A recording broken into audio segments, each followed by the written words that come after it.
Jake Miller opened his eyes and felt pain everywhere. His head hurt bad. His left arm felt wrong. Something warm ran down his face. Blood, he thought. The sky above him was purple, not blue like Earth. Strange trees with silver leaves moved in, the wind around him. He tried to sit up. His body did not want to move. Everything hurt. Jake looked around and saw pieces of metal everywhere. The ship was broken. Smoke came from the wreckage. Fire burned in some places. The new horizon, Jake said out loud. He remembered now. They came to help people on this planet. The colony was sick. People were dying from a disease. The ship was supposed to take them away from here, but something went wrong. They crashed. Jake pushed himself up with his good arm. His left arm hung at a weird angle. It was broken for sure. He looked for the other people from his team. He saw bodies lying on the ground. Some moved a little, some did not move at all. "Hey!" Jake called out. "Can anyone hear me?" No one answered. Jake tried to stand up. His legs shook, but they worked. He walked to the closest person. It was Lieutenant Ross. Ross was breathing, but his eyes were closed. Blood came from a cut on his head. Jake moved to the next person. Corporal Adams was awake but trapped under a piece of metal. "Miller," Adams said. His voice was weak. "My legs. I can't feel my legs." "I'll get you out," Jake said. He tried to lift the metal, but it was too heavy. His broken arm made it impossible. Jake looked around for something to help. He needed to find the emergency beacon. If they could call for help, maybe someone would come. The beacon should be in the main part of the ship. He walked through the wreckage. Pieces of the ship were scattered everywhere. Some parts still had electricity running through them. Sparks jumped from broken wires. Jake was careful not to touch them. The main cabin was crushed, but he found part of it. Jake looked inside and saw the emergency kit. He pulled it out with his good hand. The beacon was inside, but it was broken. The screen was cracked and it would not turn on. Jake heard a sound behind him. He turned around fast. Something was moving, in the trees. At first he thought it was an animal. Then he saw it was much bigger. A tall figure stepped out from behind a tree. It was not human.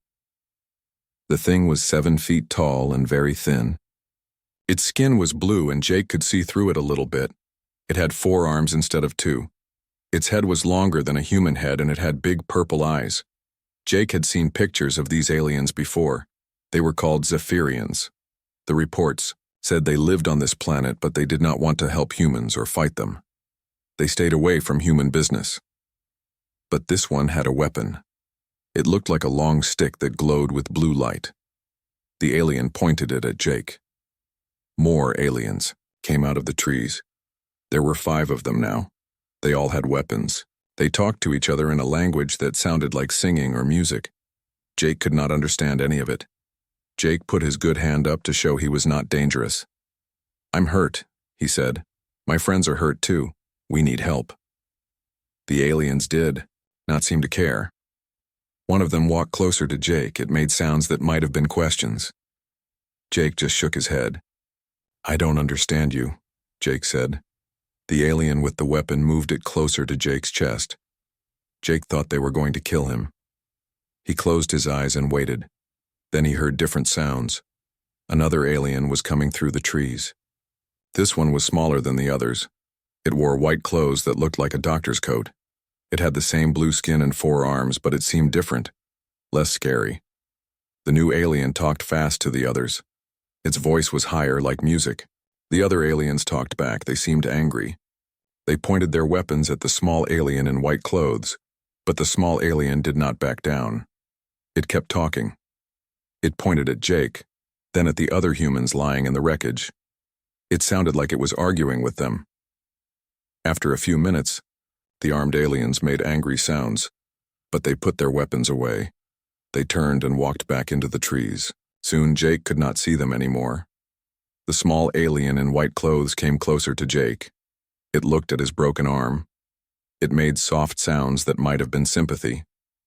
The alien pointed at itself and said something that sounded like, Zithara. Is that your name? Jake asked. Zithara? The alien nodded. It seemed to understand that much. Zithara looked at Jake's wounds. She touched his broken arm very gently with one of her hands. Jake felt a warm feeling where she touched him. Some of the pain went away. Zithara looked around at the other humans. She seemed worried. She made sounds and pointed deeper into the forest. Then she looked back at Jake and waited. Jake understood. She wanted him to follow her. But what about the others? Jake pointed at Adams, who was still trapped. He pointed at Ross, who was still unconscious. My friends, he said. I can't leave them. Zithara looked at the other humans. She walked over to Adams and looked at the metal piece on his legs. She tried to lift it, but she was not strong enough either. She made frustrated sounds. Then she had an idea. Zithara called out into the forest. Her voice carried far. After a minute, 2 more aliens in white clothes came out of the trees. They looked like doctors too. The 3 aliens worked together. They lifted the metal off Adams. One of them looked at his legs and made worried sounds. Adams was hurt bad. Zithara came back to Jake. She pointed at herself, then at him, then at the forest. She pointed at the other 2 aliens, then at Adams and Ross. Jake understood. She would take him somewhere. The other 2 would help his friends. But where was she taking him? And why did those armed aliens want to hurt them? Jake had many questions but no way to ask them. Zithara started walking toward the trees. She looked back at Jake and waited. Jake looked at Adams one more time. The alien doctor was taking care of him. Ross was waking up too. Jake decided to trust Zithara. She had saved his life. Maybe she could help them all. He followed her into the strange purple forest of the alien world. Jake followed Zithara through the purple forest for what felt like hours. His broken arm hurt with every step. The trees were bigger than any he had seen on Earth. They were white like bone, and their leaves were silver. Strange sounds came from animals he could not see. Zithara moved fast, but she stopped often to wait for Jake. She looked worried every time she heard a sound. She kept looking back at the sky as if she expected something bad to come from above. After walking for a long time, they came to a group of very big trees. These trees were different. They looked like they were made of crystal or glass. Light came from inside them. Jake had never seen anything like it. Zithara led him to what looked like a solid wall of crystal. But when she touched it, part of the wall opened like a door. Inside was a tunnel that glowed with soft blue light. Where are we going? Jake asked. Zithara made soft sounds that might have been safe or help. Jake hoped that was what she meant. They walked through the tunnel. It curved and went down into the ground. Jake could hear water dripping somewhere. The air smelled clean, like after rain. Then the tunnel opened up into a huge room inside the crystal tree. Jake stopped and stared. It was amazing.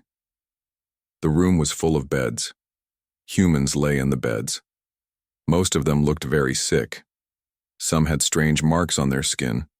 Others were shaking with fever.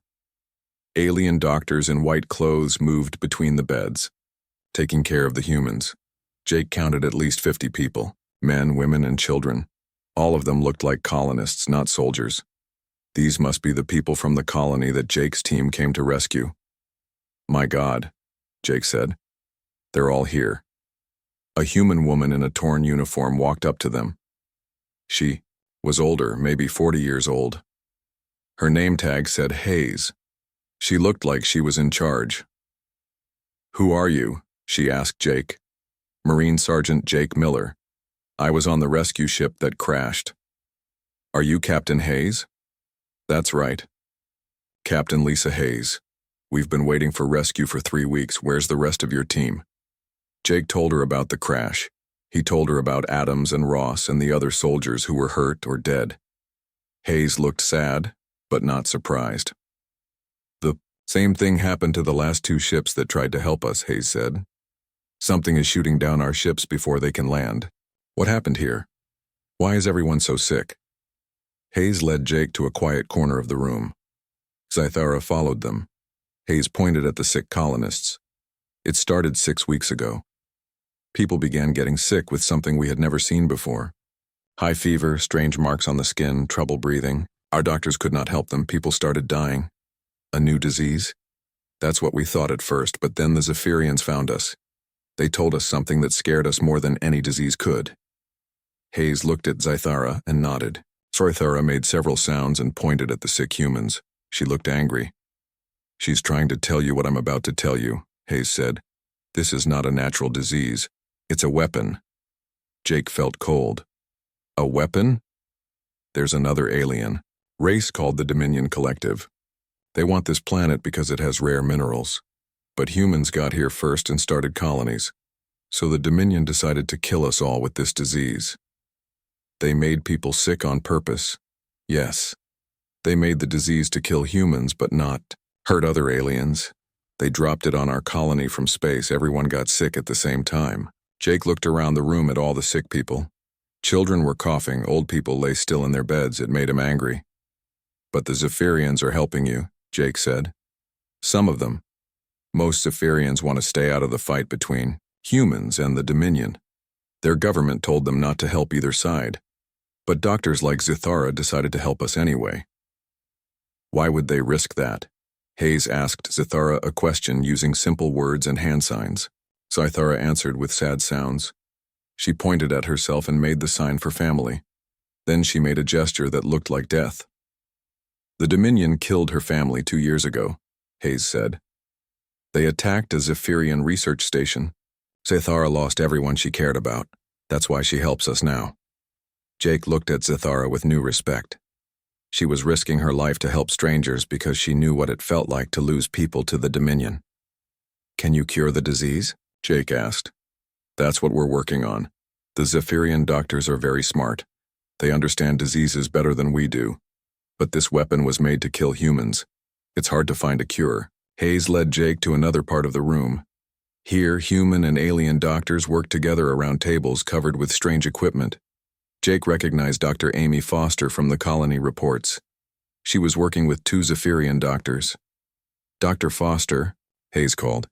"We have a new arrival." Dr. Foster looked up. She was tired and had dark circles under her eyes, but she smiled when she saw Jake.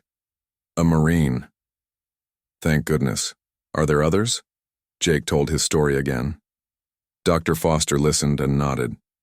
"We heard the crash," she said. "Zythara went to look for survivors. I'm glad she found you. Can you really cure this disease?" Dr. Foster looked at the Zephyrian doctors. They made encouraging sounds. "We're close. The Zephyrians have medicine that can slow down the disease. But we need to understand human bodies better to make a real cure. Having you here might help. Marines have different medical treatments than colonists." Jake did not understand what she meant, but he nodded. If his blood or something could help, he wanted to try. Suddenly, alarms started making noise. The Zephyrian doctor stopped working and looked scared. Zythara ran to Jake and grabbed his arm. "What's happening?" Jake asked. Hayes was talking into a radio. Someone answered in a worried voice. "Dominion ships," Hayes said. 3 of them coming this way. They must have seen the smoke from your crash." The Zephyrian doctors started moving fast. They began to hide equipment and cover the humans with blankets. Zythara pulled Jake toward a small room at the side of the main area. "Stay quiet," Zythara said in broken English. "Or else they kill all." Jake understood. The Dominion could not know that Zephyrians were helping humans. If they found out, everyone in this place would die. Zythara pushed Jake into her small room. It was like a doctor's office with 1 bed and medical tools on the walls. She made him lie down on the bed and covered him with a thick blanket. "No sound," she whispered. Through the thin walls, Jake could hear engines getting louder. The Dominion ships were landing outside. Soon there would be footsteps. Soon there would be voices asking questions. Jake closed his eyes and tried to stay very still. His broken arm hurt, but he did not move. Everyone in this place was counting on him to stay hidden. If he made a sound, if he gave them away, all these sick people would die. The engine stopped. Jake heard footsteps walking around outside the crystal trees. Heavy boots on the ground. Voices talking in a language he did not know. Zythara sat. next to his bed. She put one of her hands on his good arm. Her touch was warm and somehow made him feel calmer. The footsteps were getting closer. The Dominion soldiers searched outside for 2 hours. Jake lay still under the blanket in Scythara's small room. He could hear their heavy boots walking around the crystal trees. Sometimes they came very close to the hidden entrance. Scythara sat next to him the whole time. She kept one hand on his arm. When the soldiers came near, she would squeeze gently to tell him to be extra quiet. Her touch helped Jake stay calm even though he wanted to grab a weapon and fight. Finally, the footsteps went away. The engine started up again. The Dominion ships flew off into the purple sky. Everyone in the medical camp let out long breaths. "They're gone," Hayes said from the main room. "For now." Jake sat up on the bed. His arm still hurt, but he felt better after resting. Scythara looked tired. She had been worried the whole time. "Thank you," Jake said to her. "You saved everyone." Scythara made soft sounds that might have been, "You're welcome." Then she pointed at his broken arm. She made gestures that meant she wanted to look at it. Jake rolled up his sleeve. His arm was swollen and purple. It hurt to move it at all. Scythara looked at it carefully with all 4 of her hands. She touched different spots very gently. Each time she touched him, Jake felt that warm feeling again. Scythara went to a cabinet and took out tools that looked nothing like human medical equipment. One looked like a metal wand that glowed blue. Another was a box that hummed when she opened it. She held the glowing wand over Jake's arm. It made a soft beeping sound. Scythara looked at something like a screen on the side of the wand. She made worried sounds. "Bad break?" Jake asked. Scythara nodded. She pointed at the wand, then at his arm, then made a gesture that looked like fix, but she also made sounds that meant it would hurt. "Do what you need to do," Jake said. Scythara opened the humming box. Inside was something that looked like liquid metal. She took out a small cup of it and showed it to Jake. Then she pretended to drink it. Jake understood. It was medicine he had to swallow. He took the cup and drank it all at once. It tasted like nothing, but immediately he felt sleepy, and the pain in his arm got much less. Scythara worked on his arm for the next hour. She used tools Jake had never seen before. Some of them seemed to work inside his arm without cutting the skin.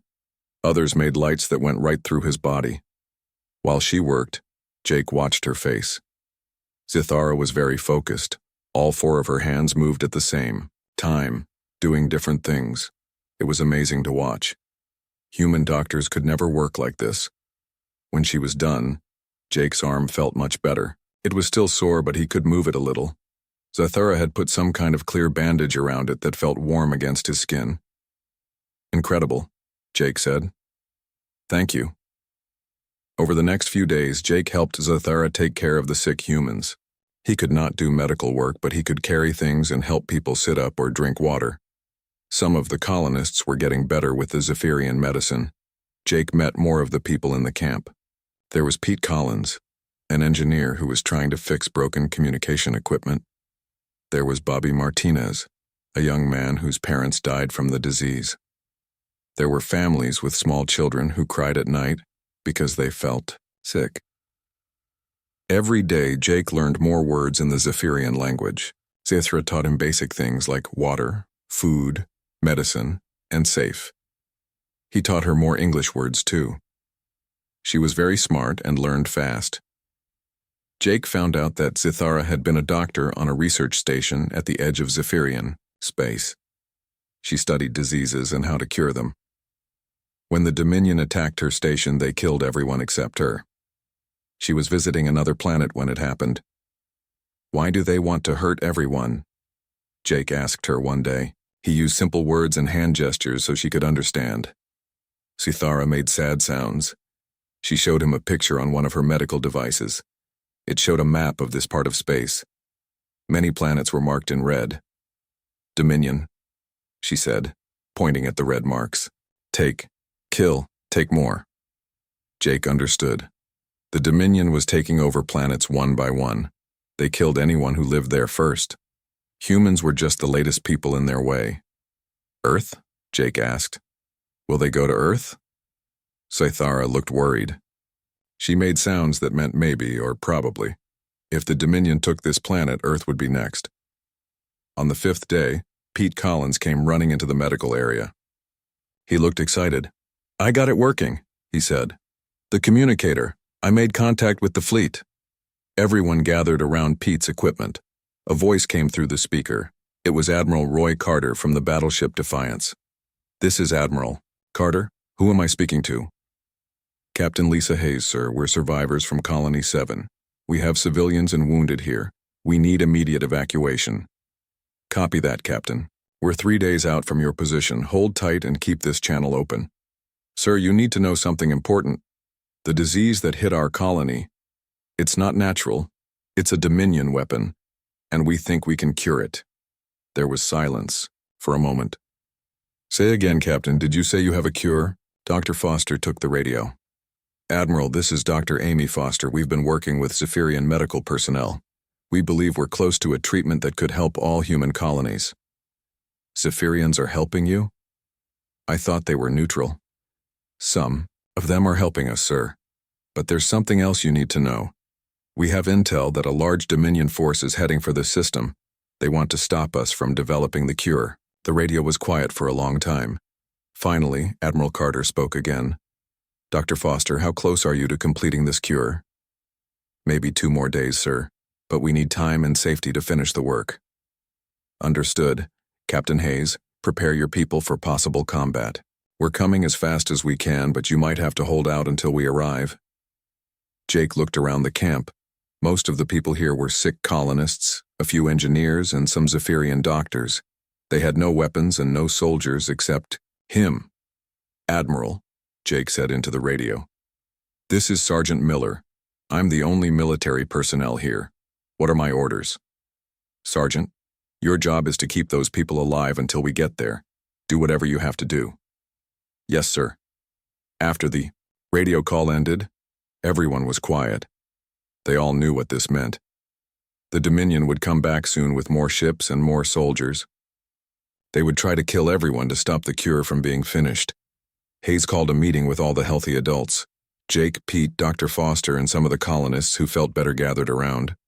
We have maybe 2 days before the Dominion comes back, Hayes said. We need to be ready to defend this place. With what? Asked Pete. We don't have any weapons. Jake had been thinking about this. The Zephyrians who helped Zaithara before, are they still around? Hayes asked Zaithara in simple words. Zaithara made sounds and pointed outside. She seemed to be saying that other Zephyrians were nearby, but they were scared to help more. Maybe if they knew what was at stake, Jake said. If they knew that the cure could help other planets too, not just humans. Dr. Foster nodded. The cure we're developing, it could work on other species too. The Dominion weapon affects different races in different ways, but the treatment should help everyone. Jake looked at Zaithara. Can you talk to your people? Can you ask them to help us fight? Zaithara looked scared, but she also looked determined. She made sounds that meant she would try. That night, Zaithara left the camp to find other Zephyrians. Jake wanted to go with her, but she said it was too dangerous. He waited in her medical room, cleaning her tools and organizing supplies. While he waited, Jake thought about everything that had happened. A week ago, he was just a Marine following orders. Now he was part of something much bigger. The cure they were making could save millions of people on many different worlds. When Zaithara came back 3 hours later, she was not alone. 5 other Zephyrians came with her. They looked nervous, but they carried weapons. Zaithara spoke to Hayes in broken English. They help. Family, our friends. Dominion killed too. We fight together. Jake smiled. It was not much of an army, but it was a start. Humans and aliens working together against a common enemy. Tomorrow, the real battle would begin. The Dominion attack came at dawn on the 2nd day. Jake was helping Dr. Foster and Zaithara with the final tests on the cure when the alarm started screaming. 8 ships incoming, Pete shouted from his communication station. Big ones this time. Through the crystal walls of the hidden camp, Jake could see dark shapes moving across the purple sky. The Dominion ships were huge and black. They looked like giant insects with wings. "How much time do you need?" Jake asked Dr. Foster. 6 hours, maybe 8. "We're so close, Jake. The cure works on the test samples, but we need to make sure it's safe for humans." "You'll have your time," Jake said. He grabbed a Zephyrian energy weapon that one of Zuthara's friends had given him. "Everyone who can't fight, get deep underground. Medical team, keep working no matter what happens up here." Hayes was organizing the defense with the 5 Zephyrian fighters. They had set up positions around the crystal trees. Jake joined them, just as the first Dominion soldiers landed. The Dominion soldiers were ugly creatures. They walked on 2 legs like humans, but they had gray skin like stone and no hair anywhere. Their eyes were small and red. They carried weapons that shot blue lightning. "Stay together," Jake shouted to the Zephyrian fighters. "Don't let them surround you." The battle started fast and violent. The Dominion soldiers tried to rush the hidden entrance to the camp. Jake and the Zephyrians fought them back with energy weapons and quick tactics. Jake discovered that fighting with Zephyrians was different from fighting with human soldiers.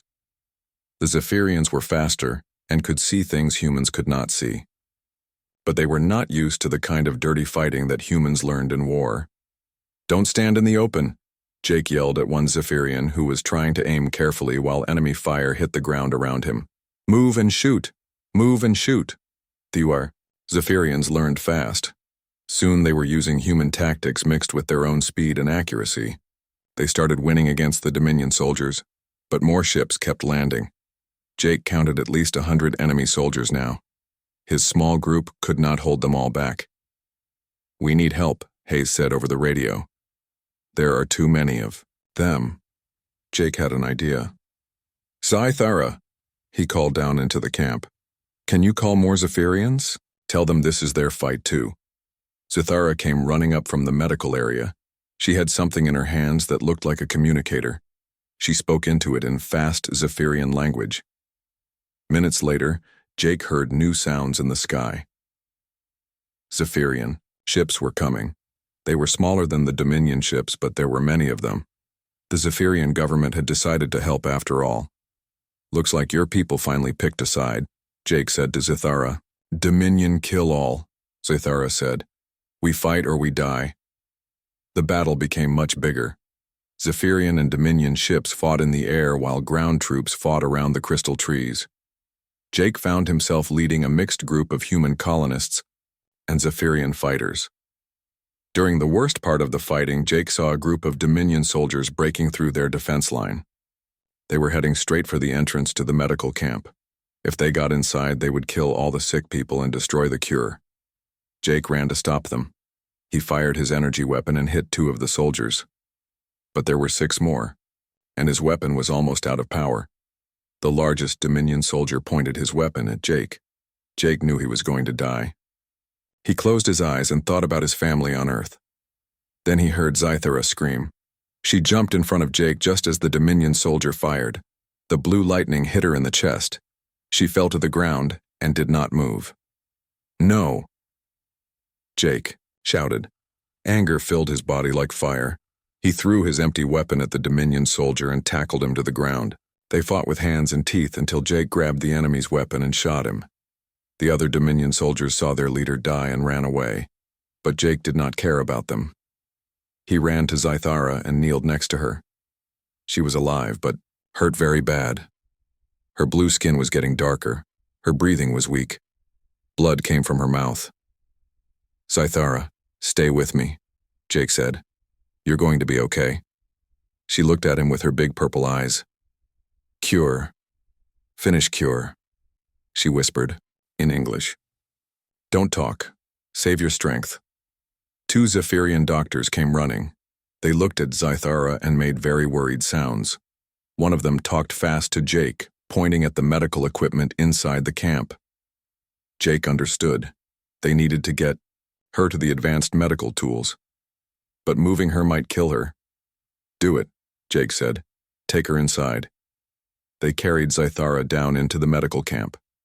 Dr. Foster looked up from her work on the cure. "What happened?" "She saved my life. She's dying." Dr. Foster and the Zephyrian doctors worked together to help Zithara. They used both human and alien medical techniques. Jake watched and felt helpless. "There's something we can try," Dr. Foster said after an hour, "but it's very dangerous." "What?" "We have a new version of the cure. It's not just medicine anymore. We've combined it with Zephyrian healing technology. It might be able to heal her wounds, but we've never tested it on anyone." Jake looked at Zithara.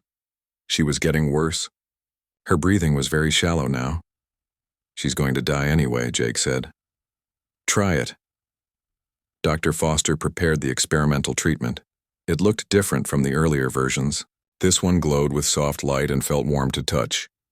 "If this works," Dr. Foster said, "it could change everything, not just curing the disease, but actually making people stronger and healthier than before." They gave the treatment to Zithara. For a few minutes, nothing happened. Then her skin started to get lighter again. Her breathing got stronger. The wounds on her chest began to close, but something else was happening too. Jake felt strange. His broken arm, which had been getting better slowly, suddenly felt completely normal. All his cuts and bruises from the crash were gone. "Jake," Dr. Foster said, staring at him, "your injuries, they're all healed." Jake looked at his arm. It was perfect, like it had never been broken. He felt stronger than he had ever felt in his life. "How is this possible?" "The treatment must work on humans too, but differently. It's not just healing Zithara. It's healing you by being near her." Zithara opened her eyes. She sat up and looked at Jake. She seemed surprised to see him looking so healthy. "Jake," she said. Her English was better now, clearer. "You are different." Jake could understand her better too. Not just her words, but her thoughts somehow. It was like they were connected. "The treatment," Dr. Foster said, excited. "It's created some kind of link between you. This is incredible. Can we make more of this?" Jake asked. "If we can understand what happened here, yes. We could help everyone, not just cure the disease, but make people immune to it forever." The battle outside was ending. The Zephyrian ships had won. Most of the Dominion soldiers were dead or running away, but Jake knew they would be back with more ships. Admiral Carter's voice came over the radio. "Ground team, this is the Defiance. We're 1 day out from your position." "What's your status?" Hayes answered. "Admiral, we have good news. The cure is working. Better than we hoped." "How much better?" Jake took the radio. "Sir, this is Miller. The cure doesn't just fix the disease. It makes people immune to all Dominion biological weapons, and it makes humans and Zephyrians able to work together like never before." "Explain, Sergeant." Jake looked at Zithara. She nodded and smiled. "Sir, I think we just found a way to win this war. But we need to get this cure to other planets fast. The Dominion won't give up." "Understood. Hold your position, Sergeant. Tomorrow we start taking the fight to them." Jake put down the radio and looked around the medical camp. Humans and Zephyrians were working together, taking care of each other. The cure was complete, and it was better than anyone had dreamed. But he knew the real battle was just beginning. The Dominion controlled hundreds of planets. They would not let humans and their new allies win without a huge fight. Jake looked at Zithara. She took his hand with one of her 4 hands. He could feel her thoughts and her determination. "Ready for the next phase?" he asked her. "Ready," she said. "We fight together. We win together." Admiral Carter arrived with 12 human warships just as the biggest Dominion fleet Jake had ever seen appeared in the sky. There were more than 50 enemy ships, including massive battlecruisers that could destroy entire cities. "This is it," Jake said to Zithara as they watched from the crystal camp. "They're throwing everything at us to stop the cure." The cure was ready. Dr. Foster had made enough for thousands of people, but they needed time to spread it to other human colonies and other alien worlds that the Dominion threatened. "Jake," Admiral Carter said over the radio, "I need you to do something very dangerous. We have to destroy the Dominion command ship before they can call for more reinforcements." "What do you need me to do, sir?" "There's a weakness in their main ship. Our scans show it has a power core that can be overloaded. But someone has to get inside and plant explosives manually. Jake looked at Zithara. Her new connection to him meant she could understand human speech perfectly now. She looked scared, but determined. I go with Jake, she said over the radio. 2 better than 1. Negative, Admiral Carter said. Dr. Zithara is too important. We need her to help spread the cure. Sir, Jake said, the cure works because humans and Zephyrians work together. If you want to win this war, you need to trust that partnership. There was silence for a moment. Then Admiral Carter spoke again. All right, Sergeant. Take Dr. Zithara and a small team. But this mission is volunteer only. Anyone who goes might not come back. Within an hour, Jake had his team. Pete Collins volunteered to handle the technical parts of the mission. 2 Zephyrian fighters named Kethel and Irinda said they would come to protect Zithara. Captain Hayes insisted on coming too. You'll need someone with command experience, Hayes said. And I'm not letting you kids have all the fun. They used a fast Zephyrian ship to get close to the Dominion command vessel. It was huge, like a floating city made of black metal. Weapons covered every surface. Jake could see smaller ships flying around it like angry insects. How do we get inside without being seen? Pete asked. Zithara had the answer.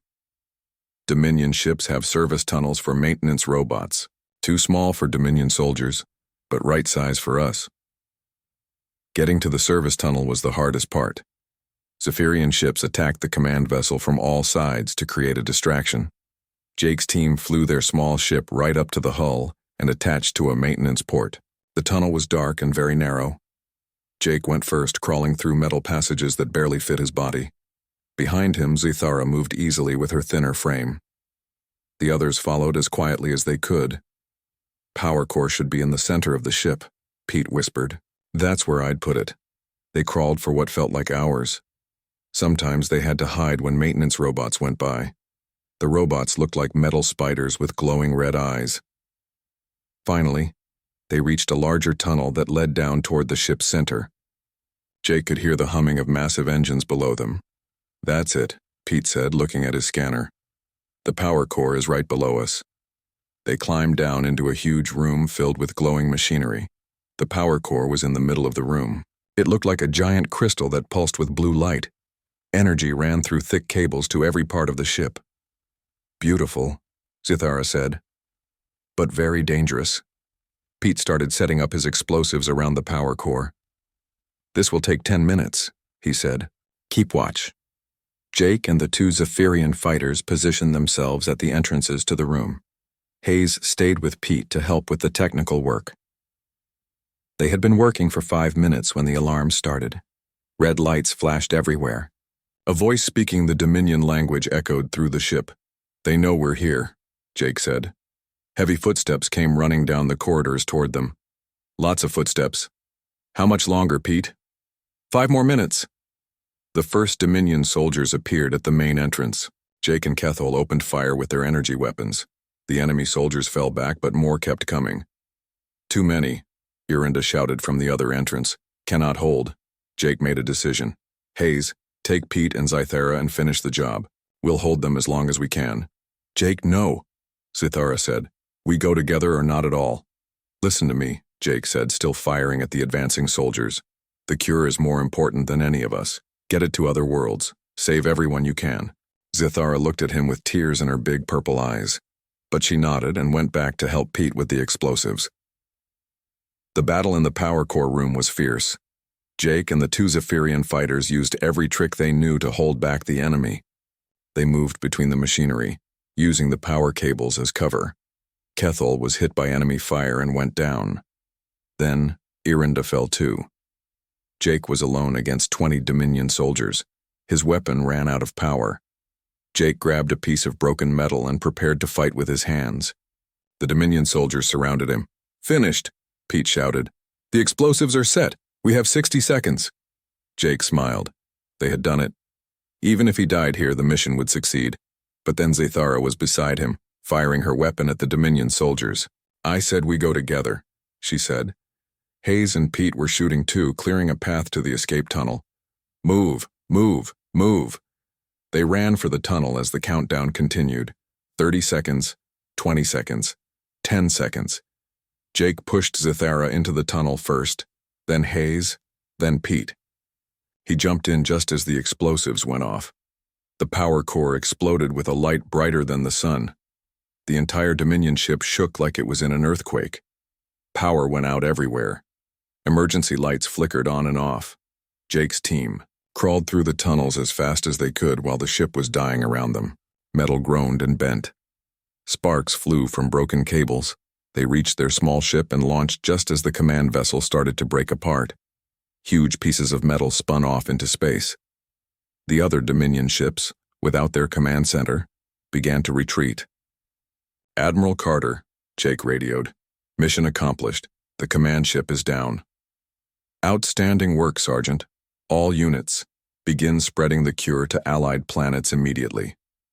Over the next few weeks, Jake watched as the cure spread across human space and beyond. Every planet that received it became immune to Dominion biological weapons. More importantly, humans and Zephyrians who took the cure together could work as partners in ways that made both species stronger. Other alien races saw what humans and Zephyrians had accomplished and wanted to join the alliance.